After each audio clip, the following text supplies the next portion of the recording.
Marcus Thornfield adjusted his earpiece as he walked through the marble corridors of Blackwood Manor, his footsteps echoing against the high ceilings.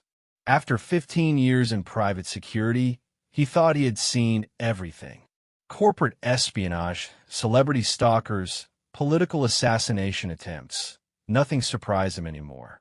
But the call he received 3 weeks ago from Victoria Blackwood had been different. There was something in her voice, a tremor of fear that she tried to mask with her usual commanding tone. "I need someone I can trust completely," she had said during their first meeting in her London penthouse. "Someone who isn't afraid to dig deep, no matter what they find." Victoria Blackwood was one of Britain's most powerful media moguls, controlling newspapers, television networks, and digital platforms across 3 continents. Her empire had been built on her ability to uncover secrets and expose corruption, but now she seemed to be running from shadows in her own life. She claimed someone was trying to destroy her reputation by planting false evidence of criminal activities within her companies. Marcus had accepted the job because the pay was extraordinary, but also because something about Victoria's story didn't add up. In his experience, people who built their fortunes on exposing others usually had plenty of secrets of their own. The assignment seemed straightforward initially. Conduct a security audit of all Blackwood properties, review personnel files, and identify potential sources of the alleged sabotage.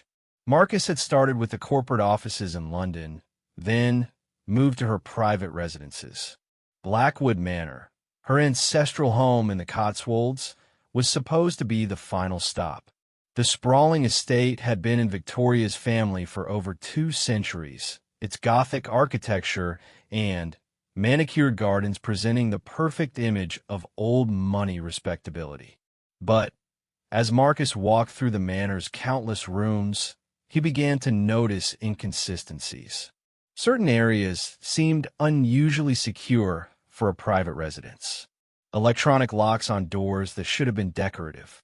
Security cameras in places where privacy should have been paramount. And staff members who seemed more like trained operatives than domestic workers. It was during his 3rd day at the manor that Marcus made the discovery that would change everything. He had been examining the wine cellar, checking for potential security vulnerabilities, when he noticed something odd about one of the stone walls. The mortar around several blocks seemed newer than the rest, and when he pressed against them, he felt a slight give. After an hour of careful work, Marcus managed to remove enough stones to reveal a hidden passage. The narrow corridor led to a small underground chamber that clearly wasn't part of the manor's original construction. The room contained modern lighting, climate control systems, and, most importantly, a wall of filing cabinets and several computer servers.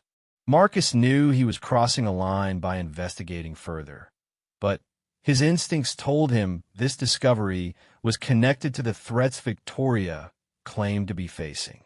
The filing cabinets were locked, but years of security work had taught him more than just how to protect things. Sometimes you needed to know how to get past protection. The first cabinet contained financial records dating back decades. At first glance, they appeared to be legitimate business documents, but as Marcus studied them more carefully, he began to see patterns that troubled him. Shell companies within shell companies. Money transfers to accounts in countries known for banking secrecy. Payments to individuals whose names appeared in multiple intelligence databases. But it was the second cabinet that made Marcus's blood run cold. It contained personnel files, but not for Blackwood employees. These were dossiers on politicians, judges, police commissioners, and intelligence officials. Each file contained detailed personal information, family members' addresses, financial vulnerabilities, personal scandals, and in some cases, photographs that could end careers. The digital servers contained even more disturbing information. Encrypted communications between Victoria and individuals whose identities Marcus couldn't determine, references to operations and assets that sounded more like intelligence work than media business. And most shocking of all, detailed surveillance reports on people who had crossed Victoria in the past, journalists who had criticized her, politicians who had opposed her business interests, activists who had protested her media coverage. Many of these individuals had suffered mysterious setbacks after opposing Victoria. Career-ending scandals, financial ruin, in some cases, suspicious accidents. Marcus spent hours copying files onto encrypted drives, knowing that he was gathering evidence of something far more serious than corporate sabotage. Victoria Blackwood wasn't just a media mogul. She was running what appeared to be a private intelligence operation with tentacles reaching into every level of British society. As he worked, Marcus began to understand why Victoria had seemed so paranoid during their initial meeting. If someone was indeed trying to expose her activities, it wouldn't just end her career, it could bring down dozens of powerful people who were either working with her or being controlled by her. The question was, who was behind the threat? Was it a government agency trying to shut down her operation? A rival intelligence service? Or someone from within her own organization who had grown tired of being part of her shadow network? Marcus was so absorbed in copying files that he almost missed the sound of footsteps in the corridor above. The manor staff wasn't supposed to be in this section of the building at this hour, and Victoria herself was supposedly in London for a board meeting. He quickly gathered his equipment and made his way back to the wine cellar, carefully replacing the stones he had removed. But as he emerged from the cellar, he found himself face to face with James Crawford, Victoria's personal assistant, and the man who had given Marcus his initial tour of the manor. Crawford was younger than Marcus, probably in his early 30s, with the kind of polished appearance that suggested expensive education and careful grooming. But there was something in his eyes that Marcus recognized from his military days, the look of someone who had done things they preferred not to discuss. "Working late, Mr. Thornfield?" Crawford asked, his tone casual but his posture alert. "Just being thorough," Marcus replied. "Victoria is paying for a complete security audit, so I want to make sure I don't miss anything." Crawford nodded slowly, but Marcus could see him taking mental notes of everything. Marcus's location, the time, his equipment, even which direction he had come from. "I'm sure she appreciates your dedication. I was just checking the perimeter myself. Can't be too careful these days." The two men stood in the corridor for a moment, each evaluating the other. Marcus had the uncomfortable feeling that Crawford knew exactly what he had been doing, but was choosing not to confront him directly. It was the kind of professional courtesy that existed between people who understood that information was power, and that sometimes the most dangerous conversations were the ones that never happened. "Well, I should get back to my rounds," Crawford said finally. "Early morning tomorrow. We're expecting some important visitors." As Crawford walked away, Marcus felt the weight of the encrypted drives in his pocket. He had stumbled onto something that went far beyond a simple security job, and he was beginning to understand that Victoria Blackwood's paranoia might be entirely justified. Someone was indeed trying to expose her activities, but the question was whether they were trying to bring justice or simply eliminate a competitor. Marcus made his way back to his guest quarters, his mind racing with possibilities. He had enough evidence to destroy Victoria's empire and potentially send dozens of people to prison.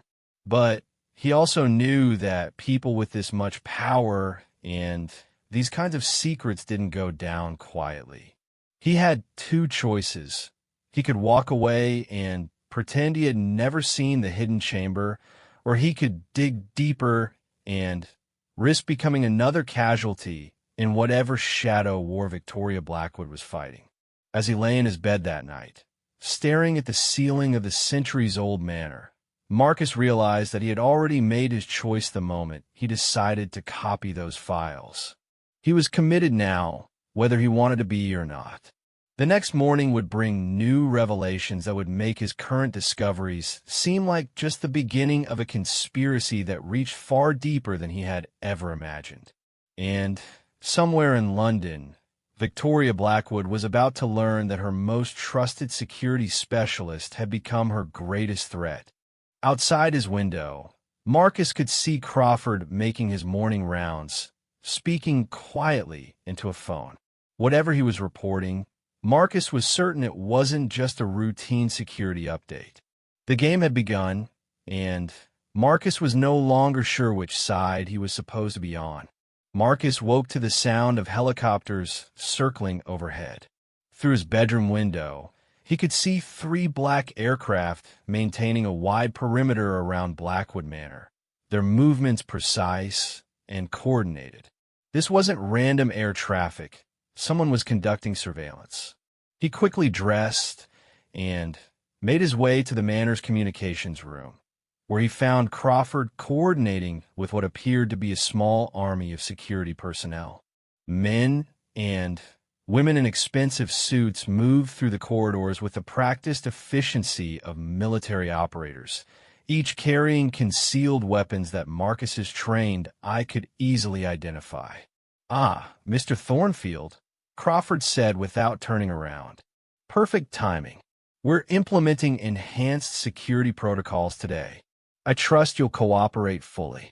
The threat in Crawford's voice was subtle but unmistakable. Whatever Marcus had discovered the night before, Crawford knew about it.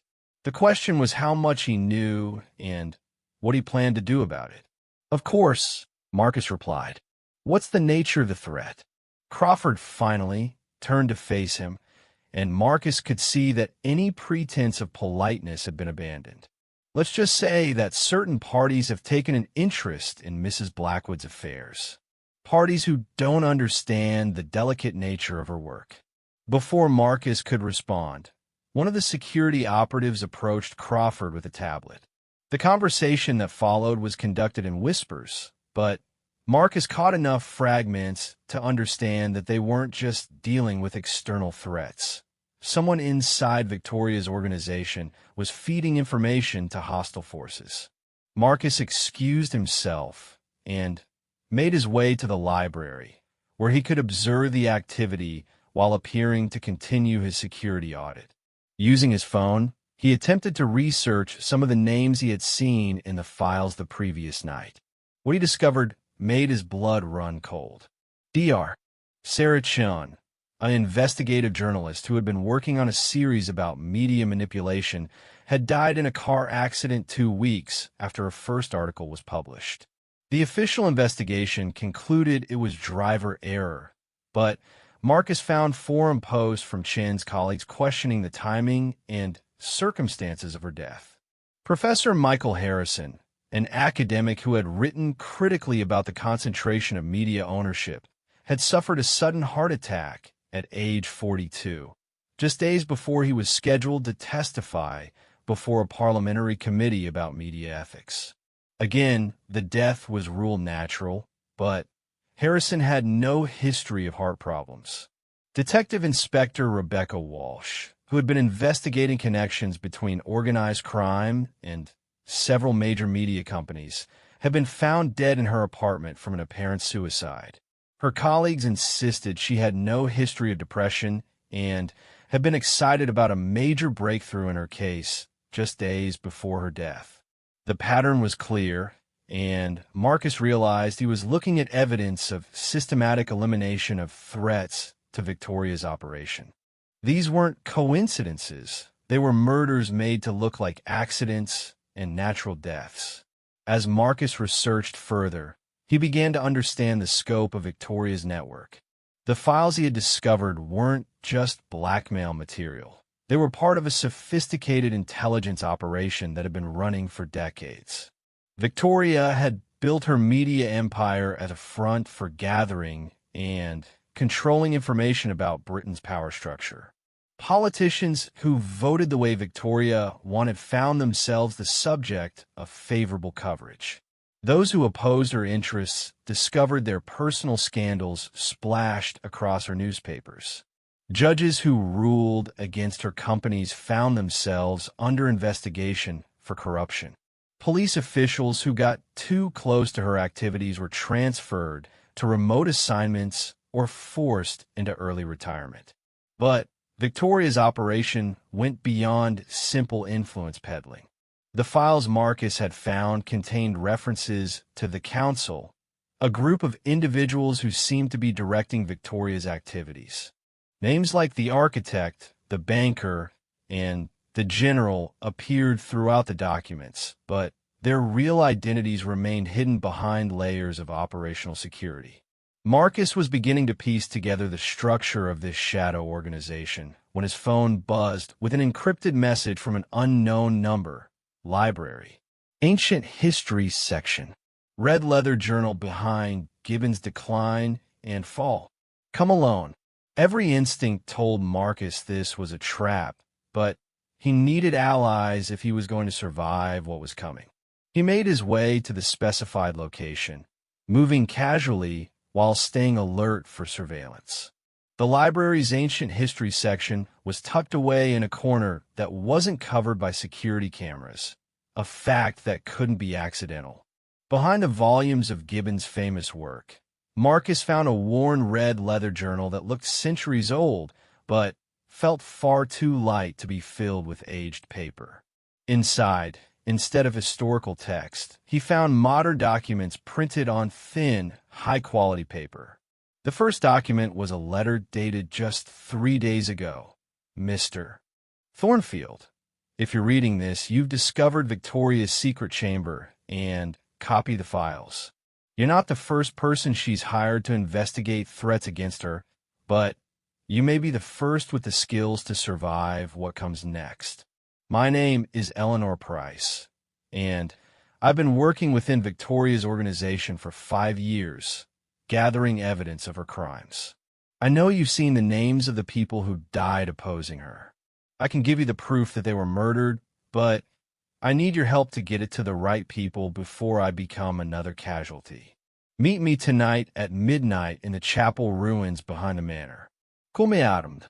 The remaining documents in the journal were photocopies of medical examiner reports, police investigation files, and forensic analyses that had been suppressed or altered in the official records. Each death that Marcus had researched showed clear evidence of foul play that had been covered up through Victoria's network of corrupt officials.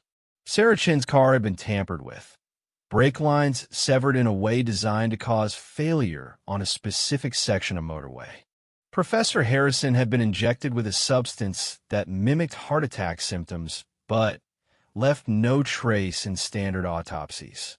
Detective Inspector Walsh had been drugged and then staged to look like a suicide, but original crime scene photos showed defensive wounds that had been airbrushed out of official documentation.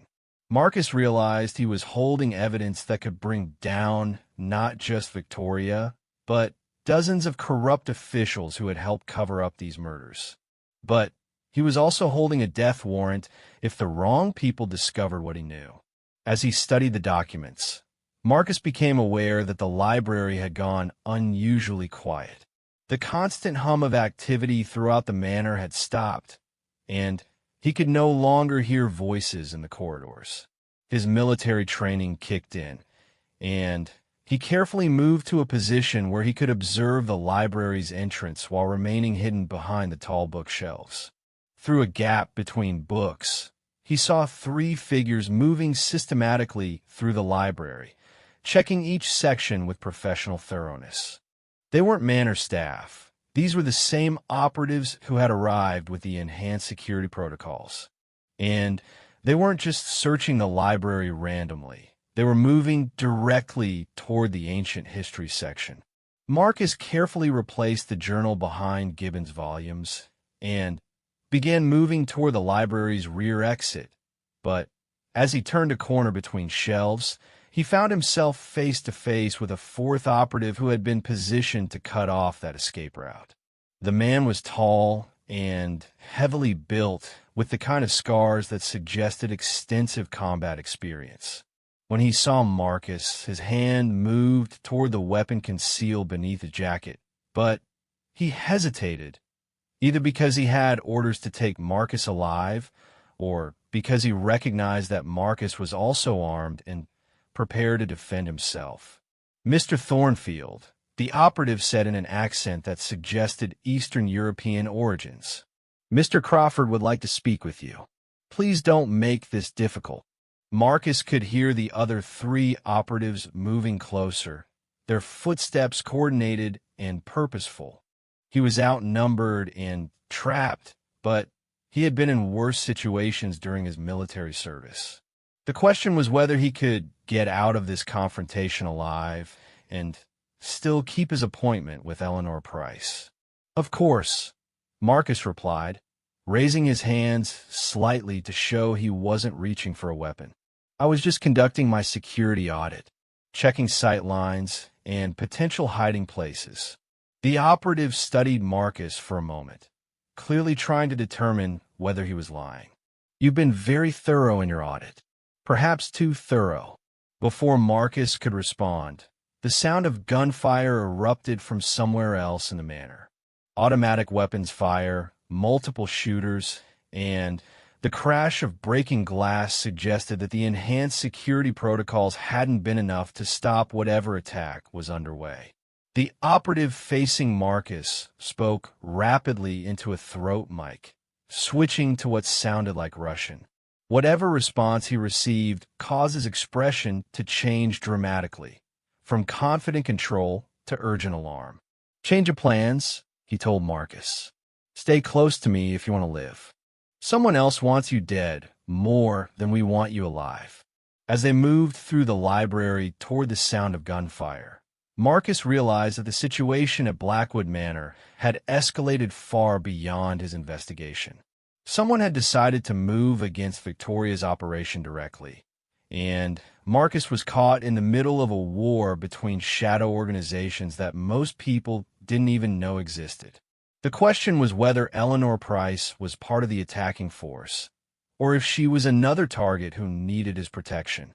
Either way, Marcus knew that the files he had discovered were just the beginning of a conspiracy that reached far deeper into British society than he had ever imagined.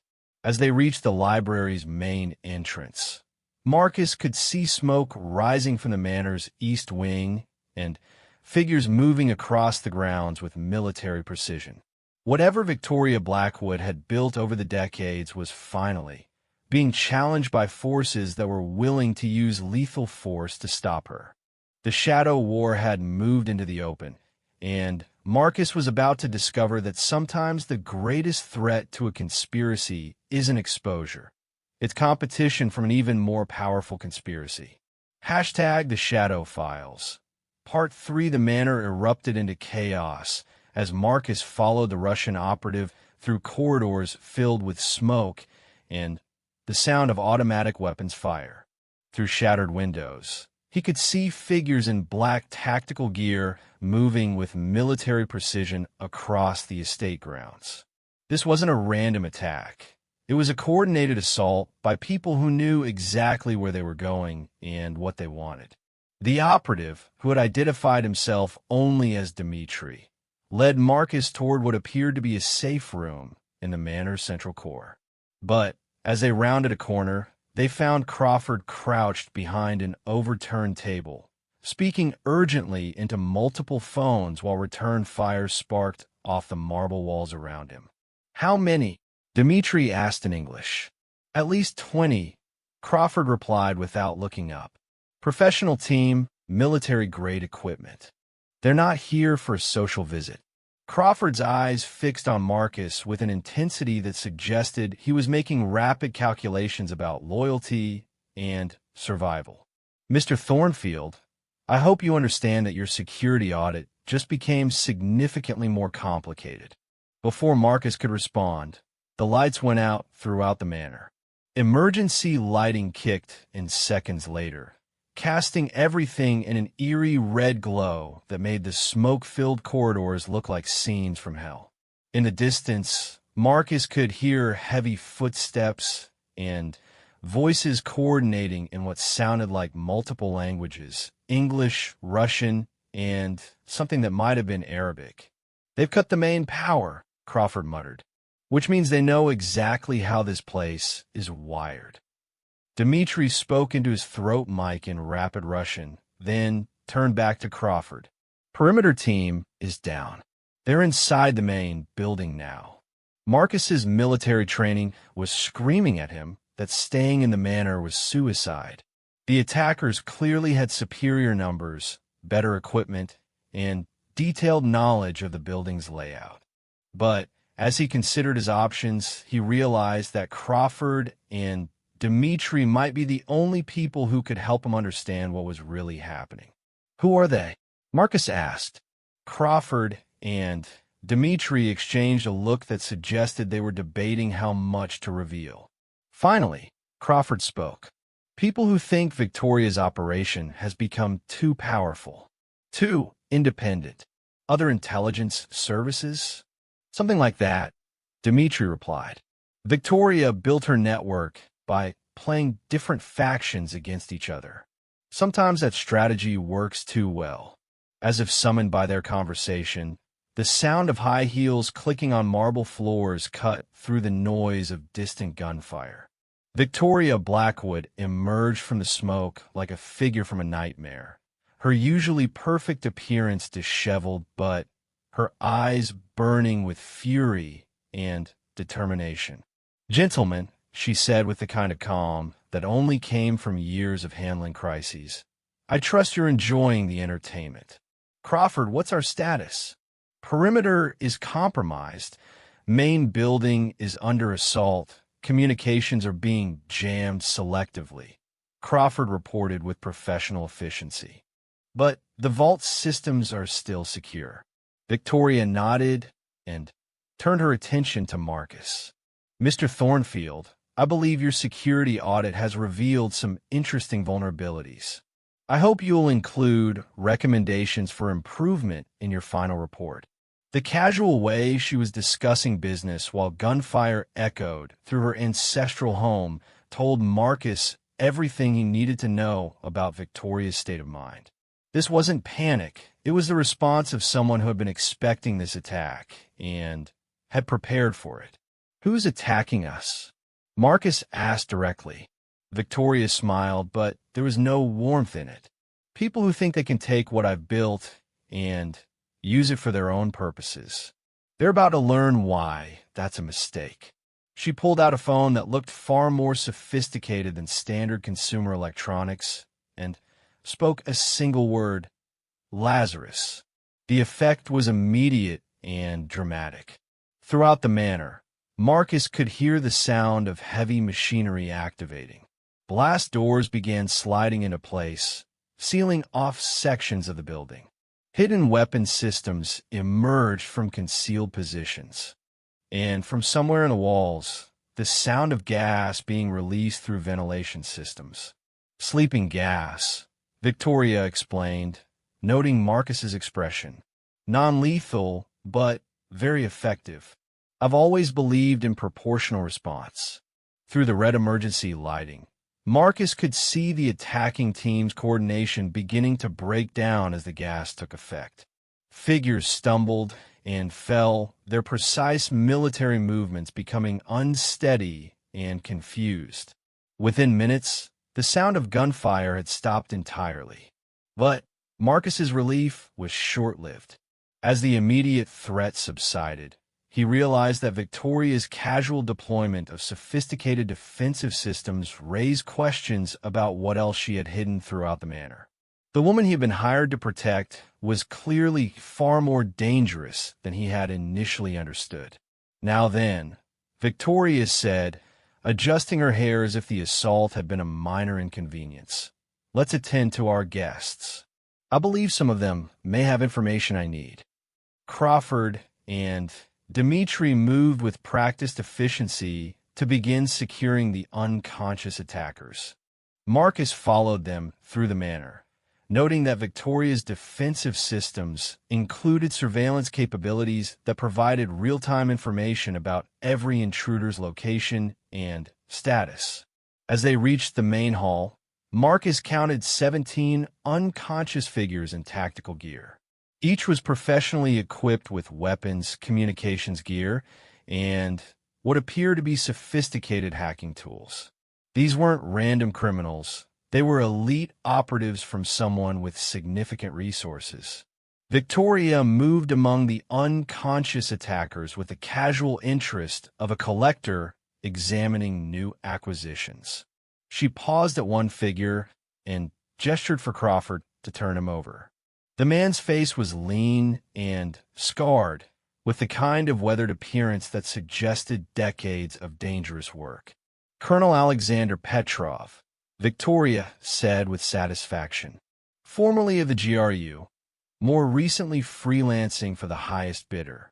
I'm flattered they sent someone of his caliber. She moved to another figure, a woman with close-cropped dark hair and facial features that suggested Mediterranean ancestry. And Sofia Volkov, formerly of the SVR. She's supposed to be dead, according to official records. Marcus realized he was looking at evidence of a shadow war between intelligence organizations that operated completely outside public knowledge or government oversight. These weren't just criminals or terrorists. They were professional operatives from multiple countries working together against Victoria's organization. Why are Russian intelligence operatives attacking a British citizen in her own home? Marcus asked. Victoria laughed, but it wasn't a pleasant sound. Mr. Thornfield, you're still thinking in terms of nations and governments. The people who sent these operatives don't serve countries. They serve interests. Some of those interests have decided that my organization has become inconvenient. As Crawford and Dmitri secured the prisoners, Marcus noticed that one of the attackers was missing. His count had been 17, but only 16 unconscious figures lay in the hall. Someone had either escaped or hadn't been affected by the sleeping gas. We're missing one, Marcus told Crawford quietly. Crawford's expression immediately became alert, and he spoke rapidly into his throat mic. The response he received caused his face to go pale. The vault, he told Victoria urgently. Someone's in the vault. Victoria's composed facade cracked for the first time since the attack began. The vault, Marcus realized, must contain something far more important than the files he had discovered in the hidden chamber. Something worth risking a full-scale assault to obtain. They moved through the manor toward what Marcus assumed was a heavily secured basement area. But as they descended a concealed staircase behind what had appeared to be a solid wall, Marcus realized that Blackwood Manor had been built on top of something much larger and more complex than a simple country estate. The underground facility stretched far beyond the manor's footprint, with corridors lined with blast-proof doors and surveillance systems that wouldn't have been out of place in a military installation. This wasn't just a wealthy woman's private residence. It was the headquarters of an intelligence operation that had been operating in plain sight for decades. As they reached the vault level, Marcus could see that one of the massive steel doors had been forced open. Whoever had breached it had used sophisticated cutting tools that suggested access to military-grade equipment and training. Inside the vault, Marcus found himself looking at something that defied his understanding of reality. The walls were lined with monitors displaying real-time information from around the world. Financial markets, military communications, government databases, and surveillance feed from major cities across multiple continents. But it was the central display that made Marcus's blood run cold. It showed a network diagram of connections between hundreds of individuals across the globe. Politicians, military officers, intelligence operatives, business leaders, and media figures, all connected by lines that suggested relationships, financial transactions, or operational control. This wasn't just Victoria's network. It was a map of a global shadow organization that operated at the highest levels of power in dozens of countries. And someone had just stolen the complete database that documented how it all worked. Victoria stared at the empty server racks where terabytes of intelligence data had been stored. 20 years of work, she said quietly. Gone. Marcus was beginning to understand that his discovery of the hidden chamber had been just the tip of an iceberg. Victoria Blackwood hadn't just built a media empire. She had built one node in a global intelligence network that operated completely outside the control of any government. And now someone else had taken control of that network's complete operational database. Who would have the resources to mount this kind of operation? Marcus asked. Victoria turned to him with an expression that mixed respect with resignation.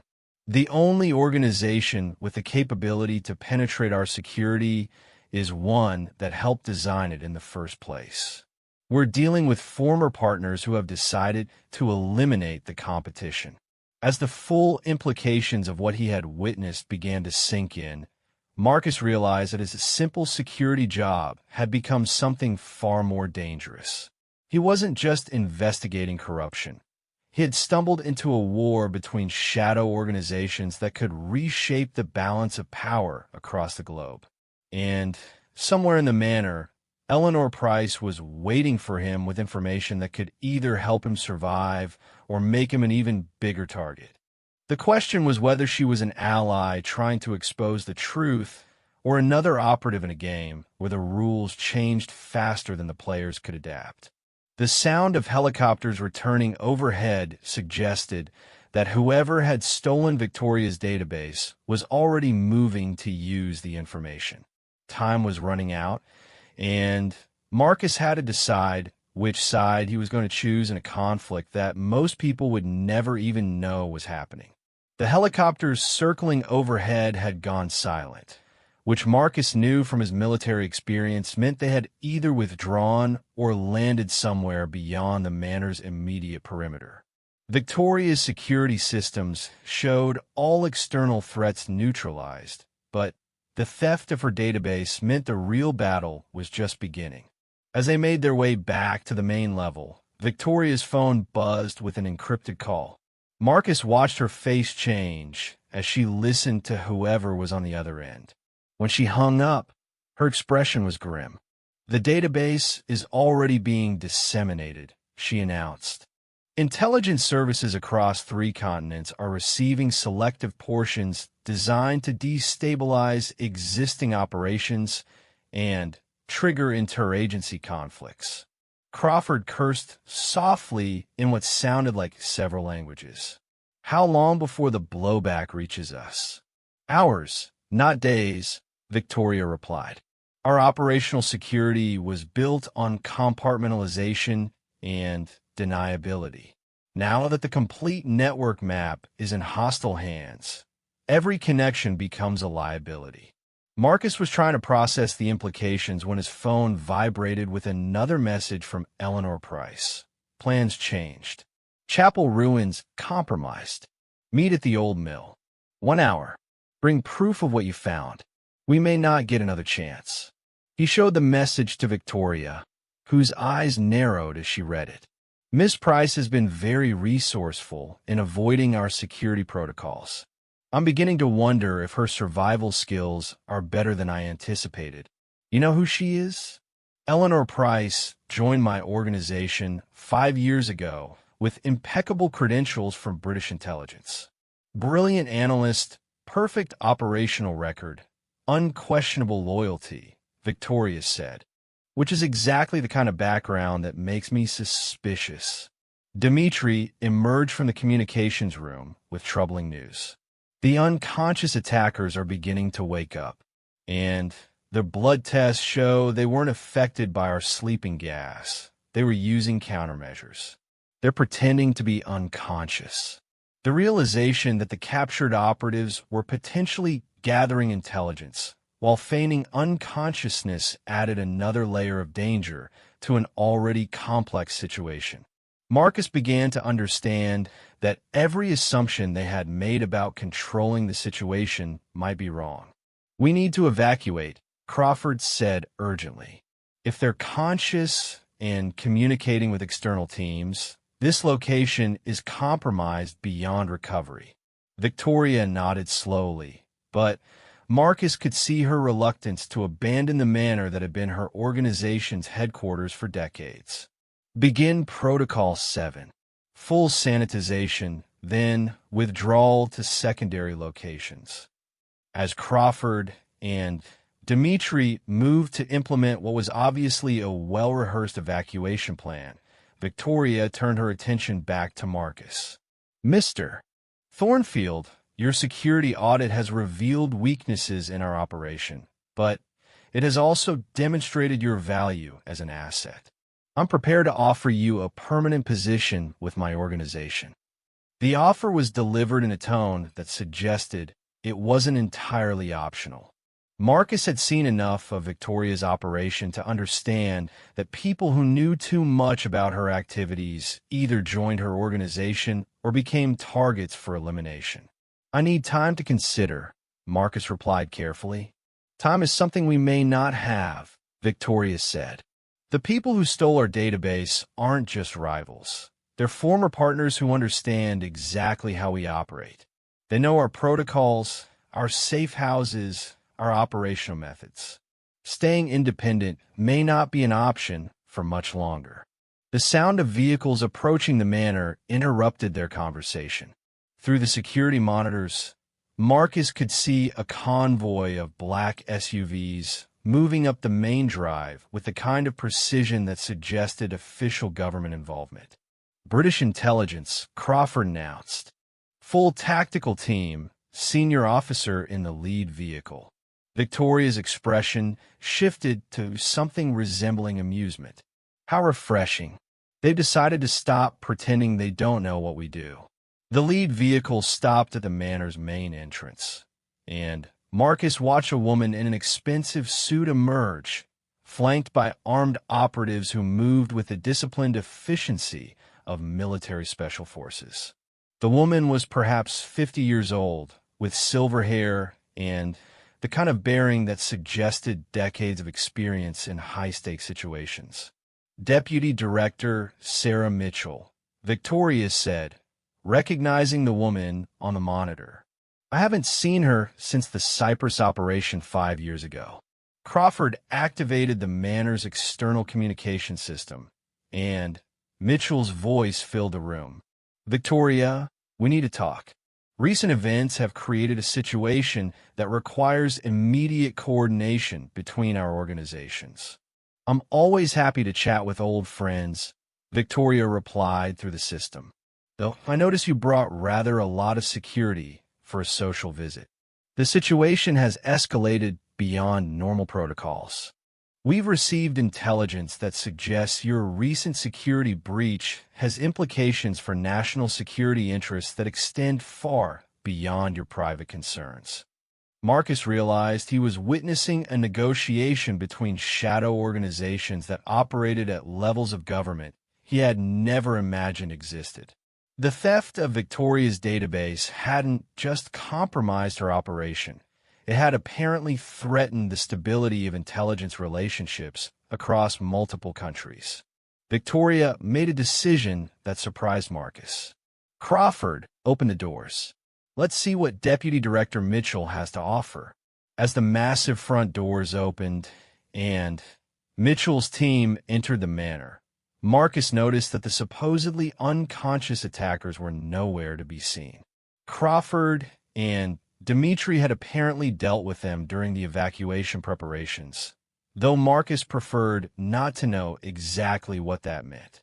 Mitchell entered the main hall with the confidence of someone who was comfortable operating in the shadow world where Victoria built her empire.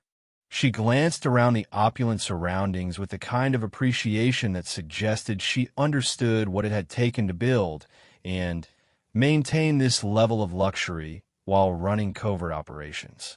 "Victoria," Mitchell said warmly, as if they were old friends meeting for tea rather than intelligence operators negotiating during a crisis. You always did have excellent taste in real estate. Sarah, you're looking well. Government work must be agreeing with you. Victoria replied with equal warmth and considerably more sarcasm. Though I notice you've brought enough firepower to level a small country. Are you expecting trouble? Mitchell's expression became serious. The database that was stolen from your facility contains information that could destabilize intelligence operations across NATO.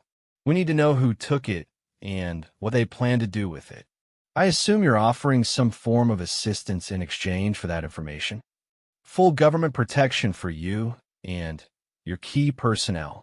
New identities, relocation, financial security. Complete immunity from prosecution for any activities related to your organization's operations. The offer was obviously significant, but Marcus could see Victoria calculating whether the price of accepting government protection might be higher than the risks of remaining independent. That's very generous, Victoria said slowly. But I'm curious about what you expect in return. Complete cooperation. Full disclosure of your operational methods, asset networks, and financial structures. Integration of your remaining resources into official intelligence frameworks under government oversight. Marcus realized that Mitchell was essentially offering to absorb Victoria's organization into the official intelligence apparatus. It would provide protection, but it would also mean the end of Victoria's independence and the shadow network she had spent decades building. I'll need time to consider your proposal, Victoria replied. Time is something we may not have, Mitchell said, echoing Victoria's earlier words to Marcus. Intelligence sources suggest that whoever stole your database is planning to use it within the next 48 hours. If they succeed in destabilizing existing intelligence relationships, the repercussions could affect global security for decades. As the two women negotiated, Marcus found himself thinking about Eleanor Price and her request to meet at the old mill.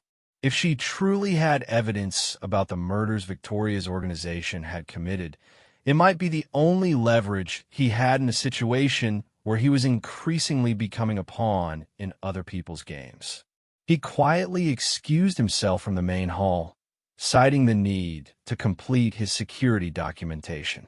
Neither Victoria nor Mitchell seemed particularly concerned about his departure, which suggested they were more focused on their own negotiations than on controlling his movements.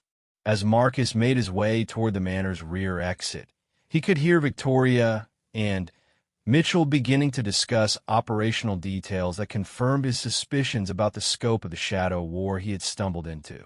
Intelligence agencies from multiple countries were apparently involved, and the theft of Victoria's database was just one move in a much larger game. The old mill was located about a mile from the manor, accessible through wooded paths that would provide cover from surveillance. As Marcus made his way through the darkening countryside, he realized that his meeting with Eleanor Price might be his last chance to understand what was really happening before he was forced to choose sides in a conflict that could reshape the intelligence world. Behind him, Blackwood Manor glowed with the lights of ongoing negotiations between shadow organizations.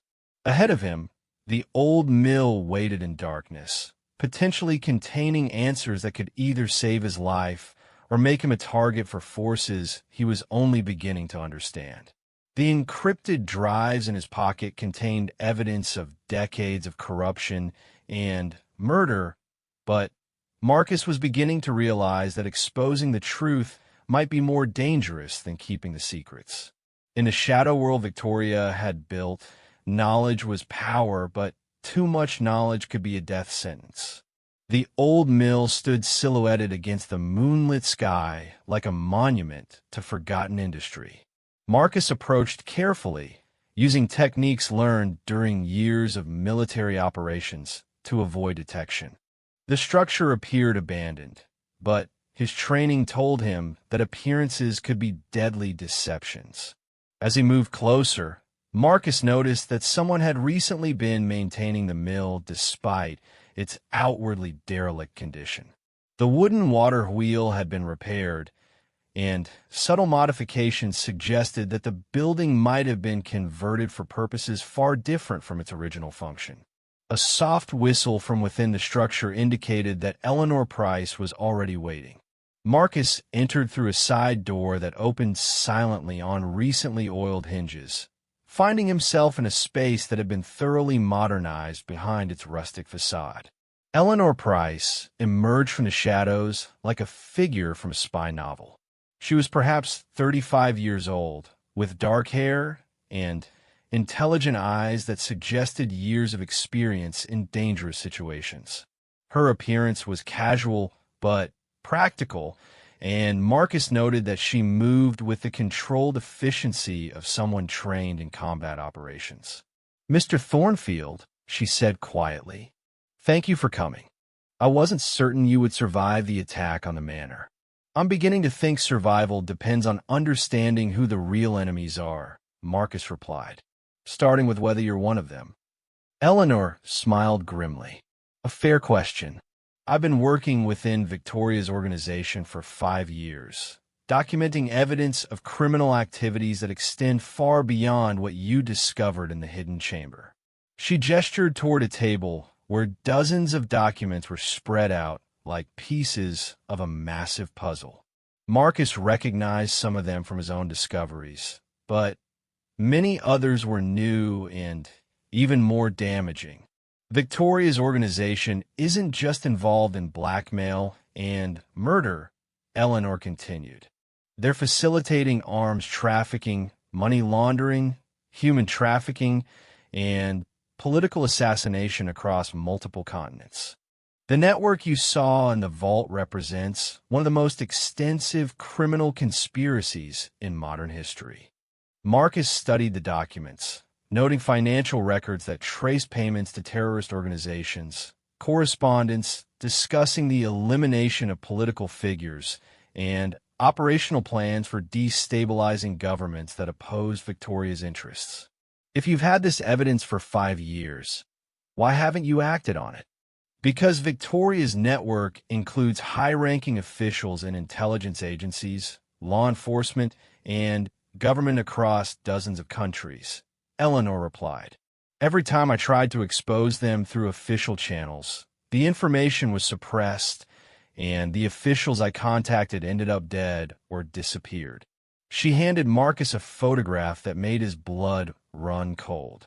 It showed Deputy Director Sarah Mitchell shaking hands with Victoria at what appeared to be a formal dinner, both women smiling, as if they were old friends celebrating a successful business partnership. "Mitchell isn't here to shut down Victoria's operation," Eleanor explained. "She's here to help integrate it into official government structures."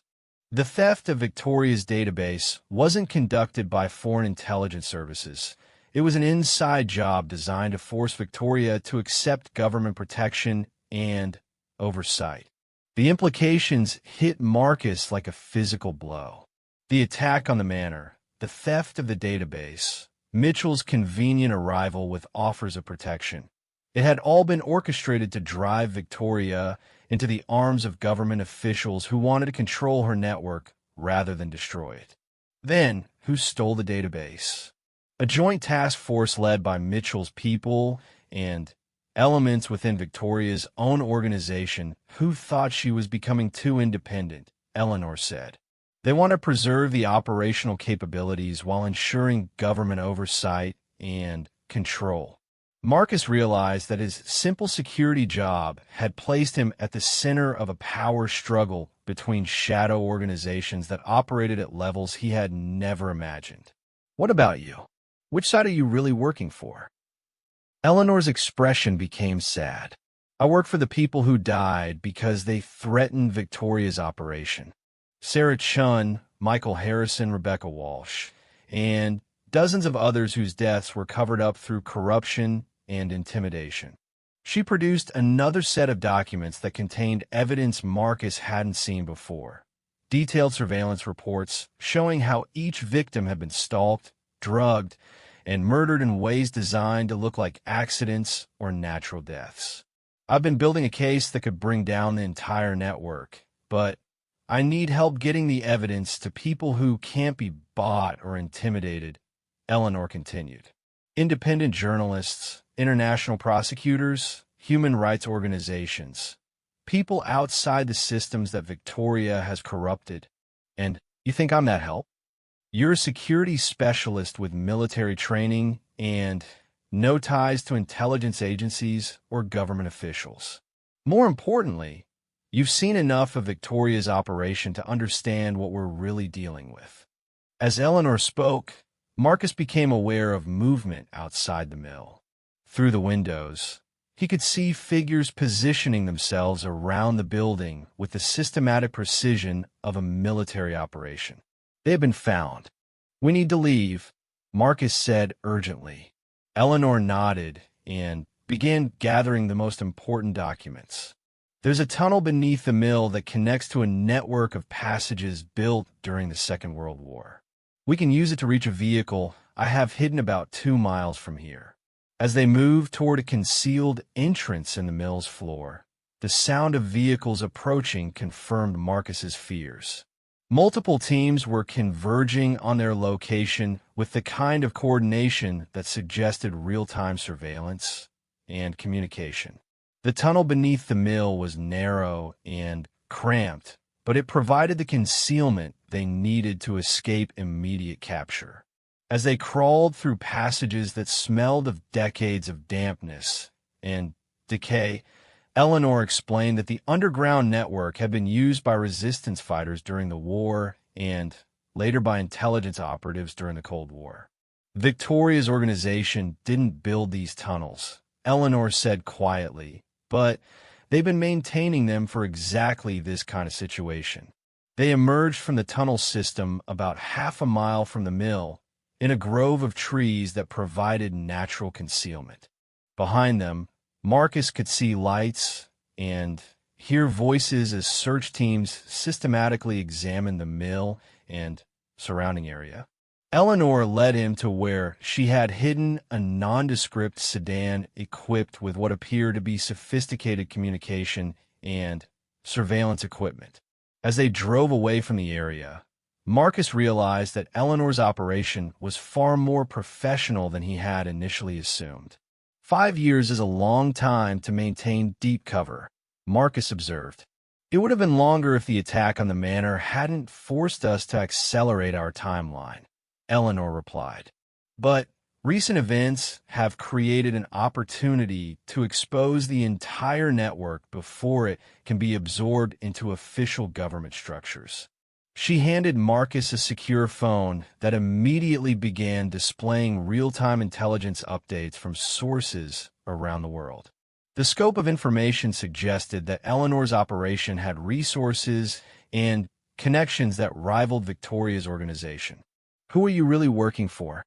Marcus asked directly.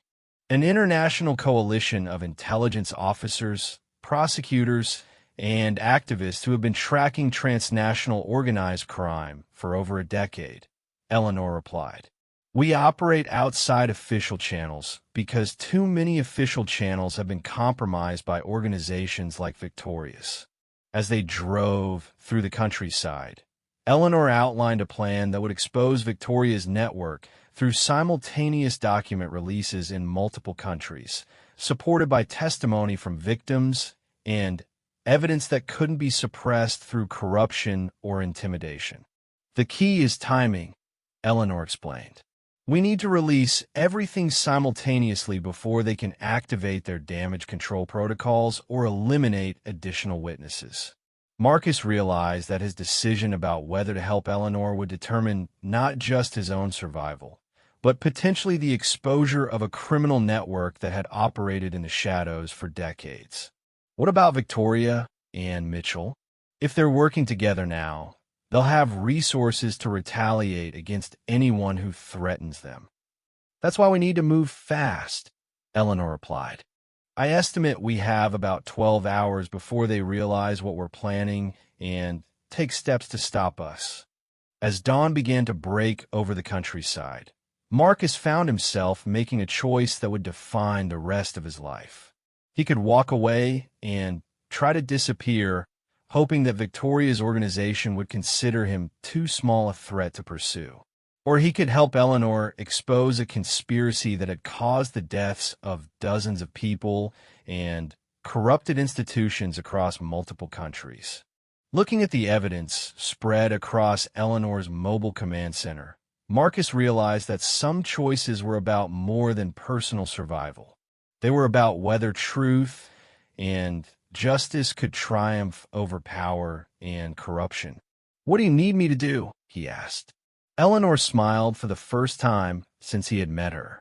"Help me send these files to every major news organization, human rights group, and law enforcement agency that hasn't been compromised by Victoria's network.